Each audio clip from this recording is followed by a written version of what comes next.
everyone. In this video, I'm going to do a demo about how to get the data analysis button in case you don't see it in your data tab in Excel, so that you can do regression, descriptive statistics, or any other statistics analysis. So what you want to do is click here on File on the top left corner, and then go to More and Options. Then what you want is click on Addings. You're gonna want the analysis toolpack.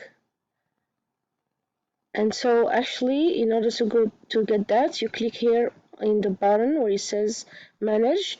You click on Excel Addings, and then Go. And then you're gonna click check the box Analysis Toolpack. Click OK. And now you have data analysis.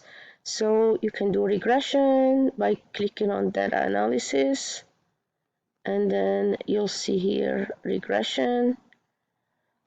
And you can also do descriptive statistics. So same thing, descriptive statistics is here. And you can do other statistical analyses as needed. Okay, thank you.